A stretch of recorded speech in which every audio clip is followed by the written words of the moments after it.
నమస్తే ఫ్రెండ్స్, మన సినీలోకం ఎక్స్ ఛానల్కి స్వాగతం. డిఫరెంట్ కాన్సెప్ట్స్తో వచ్చే ఎమోషనల్ లవ్ స్టోరీస్కి ఎప్పుడూ ఒక స్పెషల్ క్రేజ్ ఉంటుంది. అలాంటి ఒక ఫీల్ గుడ్ ఎమోషనల్ డ్రామానే రమణి కళ్యాణం. ఇందులో సూర్య వశిష్ఠ, దీప్షికా చంద్రన్ మెయిన్ లీడ్స్గా నటించారు. శ్రీనివాసరెడ్డి, శ్యామల ముఖ్య పాత్రల్లో కనిపిస్తారు. 2 గంటల 7 నిమిషాల నిడివి ఉన్న ఈ సినిమా జూన్ 12న ఈటీవీ విన్లో స్ట్రీమింగ్కి వచ్చింది. కథ చాలా సింపుల్. చిన్నప్పుడే జరిగిన ఒక కార్ యాక్సిడెంట్లో సంజన తన కంటి చూపు కోల్పోతుంది. అలాగే నేషనల్ లెవెల్లో క్రికెట్ ఆడాలి అని కలలు కనే రాజ్ టీంలో సెలెక్ట్ అయిన వెంటనే జరిగిన ఒక ప్రమాదంలో తన కాళ్లను కోల్పోతాడు. అసలు ఇలాంటి పరిస్థితుల్లో ఉన్న ఈ ఇద్దరు ఎలా కలుసుకున్నారు, ఎలా ప్రేమలో పడ్డారు అనేదే ఈ సినిమా మెయిన్ స్టోరీ.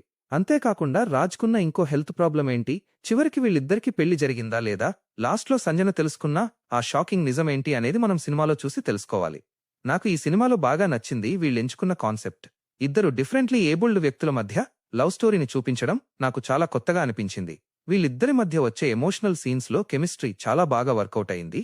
సూరజ్ ఇచ్చిన బ్యాక్గ్రౌండ్ స్కోర్, అలాగే సినిమాటోగ్రఫీ నాకు భలే అనిపించాయి. సినిమా ఫస్ట్ హాఫ్ చూస్తున్నప్పుడు క్యారెక్టర్స్ ని పరిచయం చేసిన విధానం బాగుంది అనిపించింది.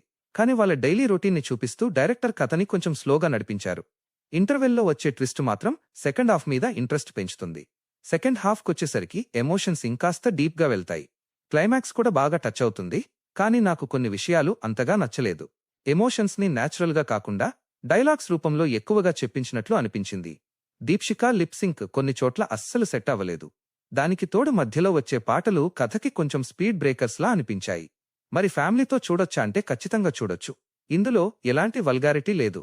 పేరెంట్స్తో కలిసి ఇంట్లో కూర్చొని హాయిగా చూసేయొచ్చు. ఫాస్ట్ స్క్రీన్ ప్లే కోరుకునే వాళ్లకి ఈ సినిమా కొంచెం స్లోగా అనిపించి బోర్ కొట్టొచ్చు.